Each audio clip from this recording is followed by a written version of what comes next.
Hi everybody, the election season in the United States is heating up. The new era is here. It is go time. Donald Trump was grazed by a bullet fired from the rooftop. He's the only one that can fix the mess we're in. We will make America great again. This campaign is about who we fight for. We believe in the promise of America, and we're ready to fight for it. This country is not ready for a Marxist president. There are some people who think we should be a country of chaos. Kamala, you're fired. Get out of here. I will proudly put my record against his any day of the week. And since it is the election of the most powerful country in the world, every single country on earth is biting its nails to see who will go on to become the president of the United States of America. Now, if we keep politics aside, I consider Donald Trump to be the most incredible case study of marketing. Because if you look at Donald Trump versus Hilary Clinton clash in 2016, Hillary was easily the most powerful and win-worthy candidate in the United States of America. And Trump was practically a disaster on paper. Why? Look at these report cards. Hilary Clinton had been in public service for 43 years. She was the first lady of the United States for 8 years from 1993 to 2001. And this is when Bill Clinton was president of US. She was also elected as US Senator from New York and served 2 terms from 2000 to 2009. And most importantly, Hilary Clinton served as the Secretary of State under President Barack Obama from 2009 to 2013. And in this tenure, she was responsible for the most important projects in the country like US foreign policy, handling of major crises like the Arab Spring, voicing the women's rights issue at the global stage, and she even oversaw the killing of Osama bin Laden. But if you look at Trump had nothing close to Hillary's achievements. He had zero experience in public office, zero experience in foreign policy, and zero experience in government service. While Hillary worked very hard to serve the people of America, Trump ran a reality show called Apprentice and had nothing to do with public service. While Hillary was known to be a hard-working patriot, Trump was known for his luxury hotels and casinos, just like Vijay Mallya in India. While Hillary was known to be a seasoned diplomat, Donald Trump was known for his controversial and brash statements all across the world. Liar. Rapist. Is she Indian or is she black? It's very simple that you're a nasty person. You called women you don't like fat pigs, dogs, Take a look at her, she's a slob. slobs, and disgusting animals. Like you wouldn't have your job if you weren't beautiful. Well, we have some of the dumbest leaders in the world. Have you heard her laugh? That is the laugh of a crazy person. If Hillary Clinton were a man, I don't think she'd get 5% of the vote. And on top of that, he also had 34 criminal cases against him. And in addition to all of this, Hillary also had 2 more superpowers in her favor. Barack Obama himself publicly endorsed Hillary Clinton, and more importantly, Hillary also had the support of the American media. Whereas Donald Trump, he was merely a laughing stock for the American media. And if you don't believe me, look at this. This is how the media spoke about Hillary. Nobody outside of incumbent presidents, and not even some of them, has in all the years since enjoyed such a commanding position going into a presidential cycle as Hilary Clinton. She's back. Hillary Clinton returning to the spotlight for the first time since she left the State Department. The Republicans are already worrying about Hillary, and we have news today that maybe they should be. There will never be anybody more prepared, Secretary of State, 8 years in the White House, than this woman. She will be our next president. And this is how the media spoke about Donald Trump. Donald Trump does not have the character, nor does he have the temperament to be the commander-in-chief. Remember that guy who used to host The Apprentice? I dreamed we elected him president. Do we want someone with that kind of character, that kind of careless language to be negotiating with Putin? The election is being rigged by corrupt media pushing false allegations and outright lies in an effort to elect Hillary Clinton president. This is the reason why Donald Trump is one of the greatest marketing case studies to be studied. Because in spite of all the odds against him, the entire world was shocked to see that Donald Trump still went on to become the president of the United States of America. And even now, 8 years later, Donald Trump is up against Kamala Harris, who has been the Attorney General of California, a US Senator, and now a Vice President. And he is still deploying the exact same tactics to win the 2024 elections to hold the most powerful position in the world. So in this episode today, we are going to decode this entire blueprint of the classic marketing case study of Donald Trump and help you understand, without an experience in politics, without the media support, and with no credibility to stand as president, how on earth did Donald Trump beat Hilary Clinton, who had every attribute to win? What were his marketing and election strategies that put a dent in the political system of America?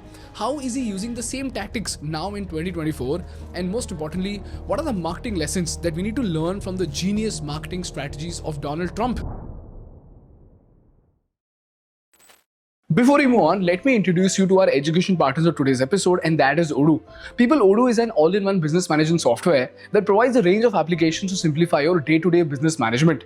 They offer a set of more than 45 easy-to-use applications that form a versatile toolbox for all your business requirements.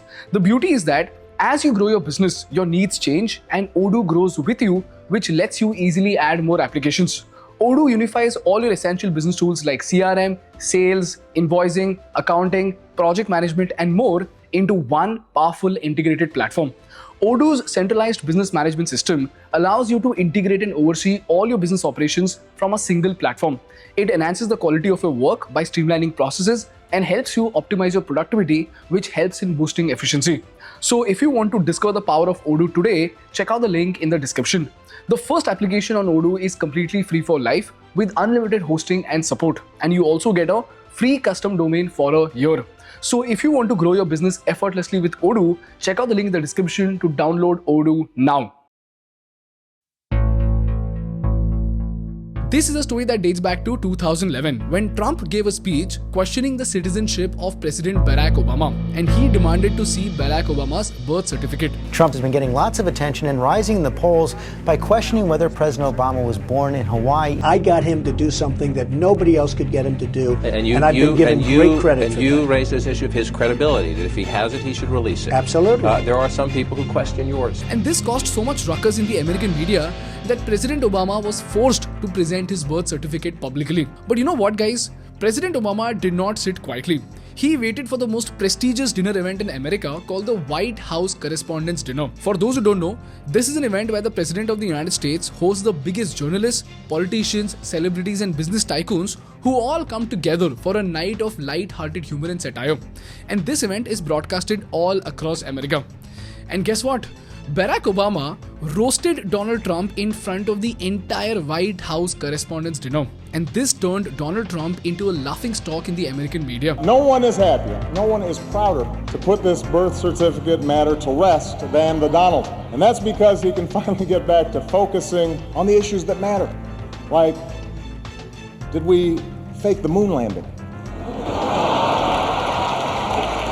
Say what you will about Mr. Trump, he certainly would bring some change to the White House.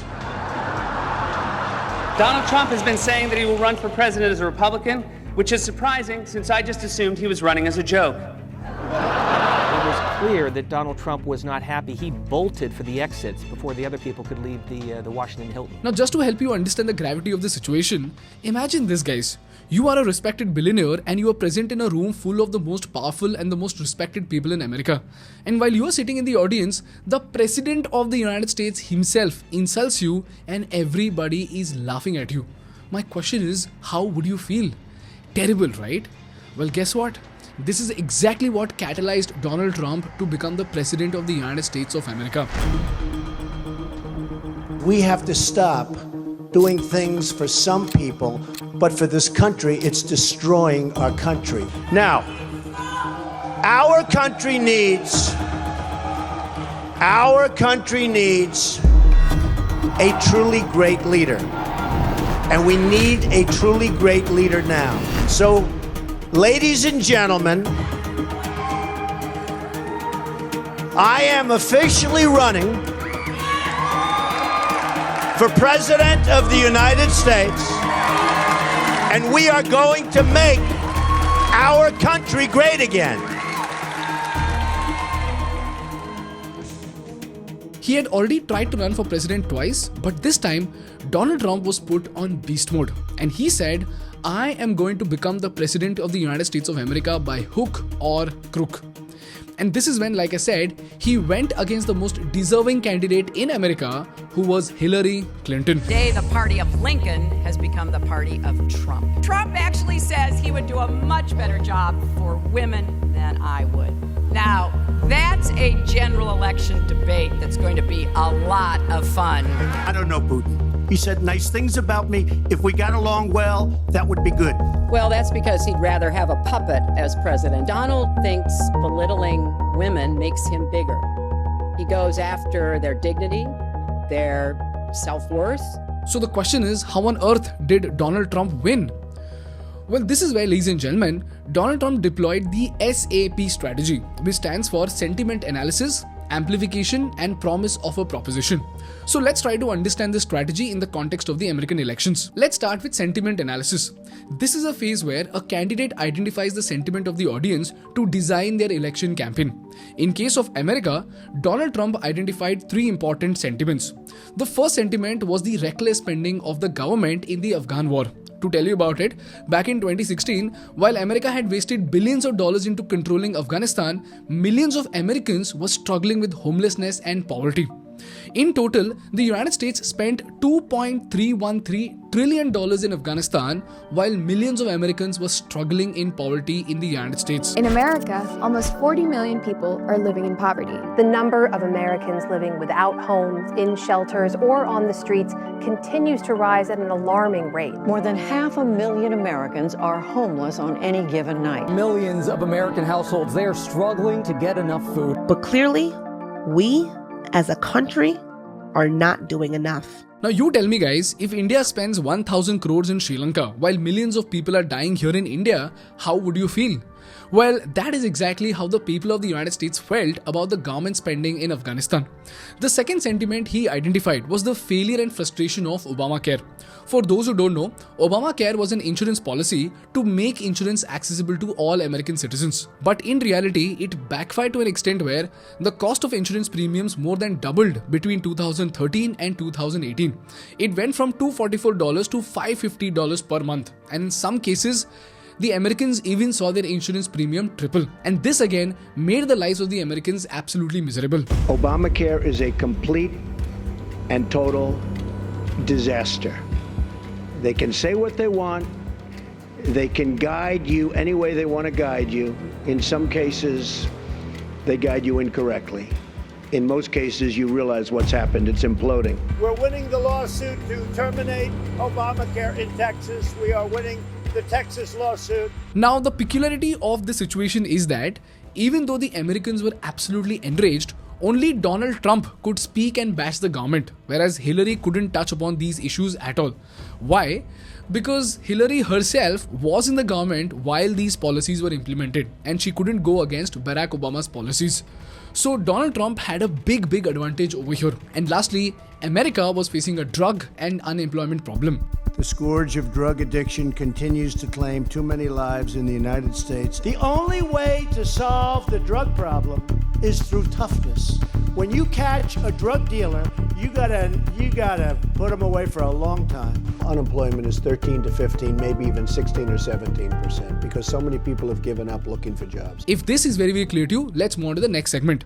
People, if you look at this chart, you will see what exactly were the Americans feeling. 80% of the Americans thought that outsourcing of jobs to China and Asia was hurting their job prospects and financial well-being. 77% thought that foreign-made products hurt American workers. And lastly, they also believed that the growing number of immigrants was hurting America. Similarly, if you look at this table, it shows the percentage of registered voters stating what is very important to their vote. And this table shows the most important issues that American voters cared about. And these issues were around economy, terrorism, foreign policy, and healthcare. So you know what? Donald Trump literally delivered controversial statements to get rid of immigrants in America. And that caused a ripple effect with the white American population. They're coming in illegally. Drugs are pouring in through the border. We have no country if we have no border. I want to build the wall. We need the wall. The Border Patrol, ICE, they all want the wall. Nearly 180,000 illegal immigrants with criminal records ordered deported from our country are tonight roaming free to threaten peaceful citizens. Secondly, Donald Trump identified the local sentiment with respect to each state. So just like in India, we have national issues and state issues. Even in America, there are national issues and there are state issues. In India, economy and unemployment remain national issues. Whereas if you look at state-specific problems, in Kerala, youngsters are struggling to find jobs. In Manipur, people are facing a security concern. And in Bihar, the state is trailing behind in education.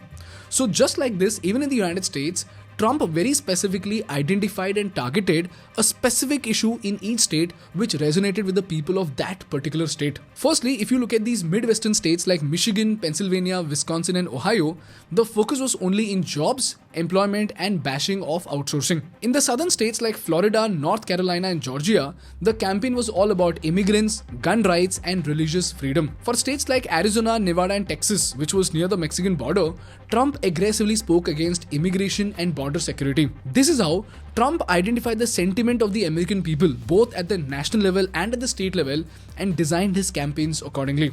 This was the first phase of Trump's marketing strategy, which was to identify the most powerful sentiments to build his election campaign. Now the question over here is, if Trump could identify these sentiments, even Hilary Clinton could have identified these sentiments, right? Then the question is, what exactly did Trump do special? Well, here's why, ladies and gentlemen, the second pillar of the SAP framework comes in, which is amplification. And in this phase, a political candidate taps on the sentiment of the people using all of his marketing instruments. And this includes everything from speeches to tweets to press releases to even their slogan. And here's where Trump deployed a marketing strategy which we call the outsider siege strategy. This is a strategy that was deployed by the most powerful people on the planet, like Adolf Hitler, Julius Caesar, and even Napoleon Bonaparte. So the question over here is, how does this strategy work? Well, this strategy has 3 steps. Define what you stand by, define your enemy as this big castle of power that is troubling the common people, and then present yourself as an outsider, a commoner who's trying to storm the gates of power for the welfare of the common people. So if you look at Hitler positioned himself and the Nazi party as the saviors of Germany to restore the nation's former glory after the devastating effects of World War I. Secondly, he defined his enemy as the corrupt and weak German government, the Treaty of Versailles, which forced Germany to pay for war and crippled Germany into poverty. And lastly, he presented himself and the Nazis as the outsiders who were willing to overthrow the government, the outsiders who had the courage to reject the Treaty of World War I, and most importantly, he also presented himself and the Nazi party as the saviors who had the courage to stand against the Jews. And by doing so, Hitler told the German people that they were restoring the lost glory of old Germany. And if you look at Donald Trump, even his strategies were very, very similar. Firstly, Donald Trump positioned himself as the savior of America who wanted to make America great again. Secondly, he presented himself as the champion of the forgotten American workers and the struggling American citizens. And thirdly, he defined his enemy as the entrenched political establishments in both the Democrats as well as the Republicans, whom he labeled as a part of a corrupt and ineffective system. Yes, you heard that right. Donald Trump literally bashed the people of his own party by calling them corrupt and ineffective. Look at this. Mitch McConnell should have challenged that election, because even back then we had plenty of material to challenge that election. But Mitch McConnell didn't have the courage to challenge the election. He's only a leader because he raises a lot of money and he gives it to senators. That's the only thing he's got. That's his only form of leadership. He should have challenged the election. And here's where he also started blaming the immigrants for spoiling the American culture, for ruining the economy of America. So if you see, he was not just attacking Hillary, he attacked the enemy, which was the entire political system of America and the immigrants from Mexico. And lastly, he presented himself as the ultimate outsider, a businessman, a non-politician who had the courage to take on the entire corrupt establishment of the United States of America. So by doing so, he told the American people that he was the only one capable of restoring the lost greatness of the United States of America, just like Hitler promised to restore the lost glory of old Germany. And this is the reason why, ladies and gentlemen, Donald Trump's marketing campaign slogan was "Make America Great Again." We will make America strong again. We will make America proud again. We will make America safe again. and we will make America great again. Now, at the same time, if you look at Hilary Clinton's campaign, it was the complete opposite of Donald Trump. It was not about a rebellion, but a soft, happy campaign about inclusivity and saying that, oh, you know what, let's all sit together and live together and be happy together. We're going to have an election that is truly going to be about fundamental rights, marriage equality, taking on the continuing discrimination against the LGBT community. Some have suggested that gay rights and human rights are separate and distinct.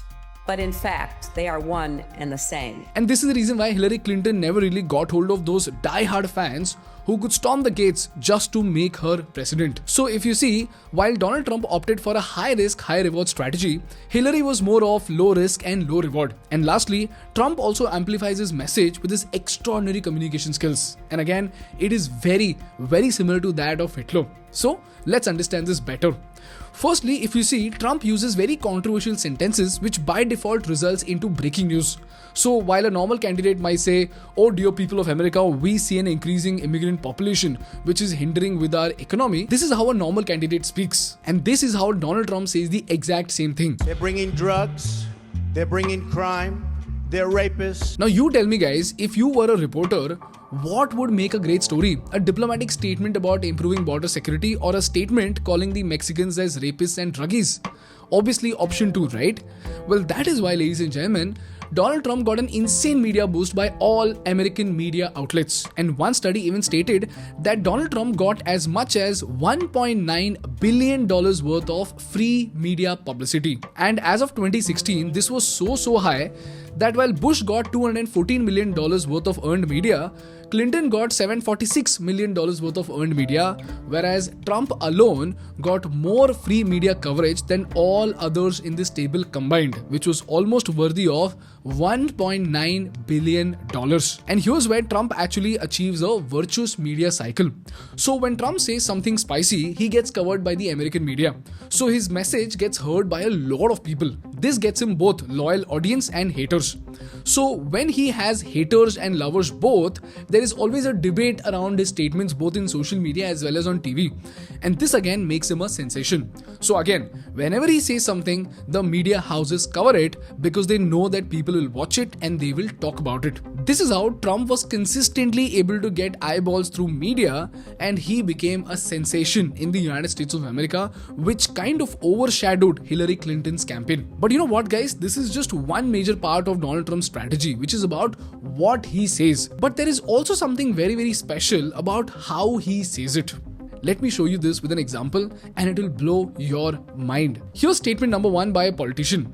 There were 4 million unauthorized immigrants from Mexico living in the US in 2022, and Mexico accounted for 37% of nation's unauthorized immigrants. And this is a serious concern for America. And let me help you understand this with the exact same example that we took before. They're bringing drugs, they're bringing crime, they're rapists. This is a normal candidate versus Donald Trump speaking about the exact same thing. Now you tell me guys, which statement are you more impacted by? Obviously the second one, right? But do you realize statement number 1 actually had a stat, it had logic and it was not radical. Statement number 2 is a plain statement with no stat and no data. And there is a very high possibility that if a politician puts out something like this, is more of an allegation than a fact. So logically speaking, statement number 1 should appeal to the people, right?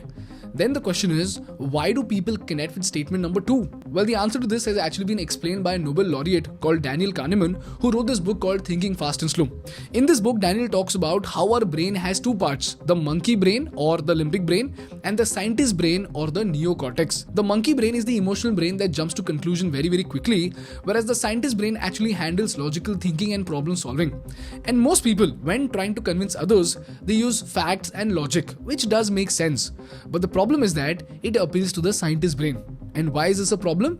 Because the catch over here is that most decisions that we make are actually driven by the emotional monkey brain and not the logical brain. And here's where Donald Trump comes in. He taps into the emotions of people by saying things that trigger a strong feeling. And this helps him connect with the people very quickly. So even though there may not be any logic to what he's saying, people will still believe and trust him because their monkey brain is flattered. So in simple words, you can command the trust of the audience simply by appealing to the limbic brain with emotion and simple language. And the most mind-blowing thing about Donald Trump is that his language is so simple that even a 4th grade student will understand what he is saying. And look, here's a sample of how he speaks as compared to others. And what I want you to notice are the strong words that he uses that trigger emotions, and yet he keeps it extremely simple. Have a look. I'm telling you, I used to use the word incompetent. Now I just call them stupid. I went to an Ivy League school. I know words. I have the best words. But there's no better word than stupid. Right? I will rebuild our military. It will be so powerful and so great that we'll never have to use it. Nobody's going to mess with us, folks. Nobody. Nobody. If you're talking about an $18 trillion economy, you're talking about a 15% tax on your gross domestic product. This is how, ladies and gentlemen, Donald Trump deployed the second step of this strategy, which was amplification of the problems and laying an outsider siege into the corrupt and weak government of America. And here's where his last and the simplest step comes in, which is a promise of a proposition. In this step, after a candidate has defined an enemy, after he amplifies his message of a siege into a broken system, he promises people a proposition which brings hope for a better tomorrow. In this case, what did Donald Trump promise? Donald Trump promised to build a wall along the US-Mexico border to prevent illegal immigration. He pledged to bring jobs back to America and also promised to go against China. And thirdly, in response to a terror attack in December 2015 by a radicalized Muslim couple, Donald Trump responded to the public sentiment and proposed a total shutdown of Muslims entering the United States of America. This is how, by identifying the sentiment of the audience, by presenting the existing political system as a corrupt and weak establishment, by instigating the people to lay siege to the political system of America, and lastly, by making the most controversial and hard-hitting promises to the people of America, Trump positioned himself as the savior to make America great again. And the result? It got him die-hard fans, it gave him the license to take harsh decisions, and most importantly, it made him the president of the United States of America. And now he's doing the exact same thing. Just like the Obama administration back then, now he's presenting Biden's administration as the enemy. Just like the Mexicans back then, now Trump wants to deport Hamas radicals and Mexicans both out of the United States. And just like last time, even now, he wants to make America a manufacturing superpower without depending on China.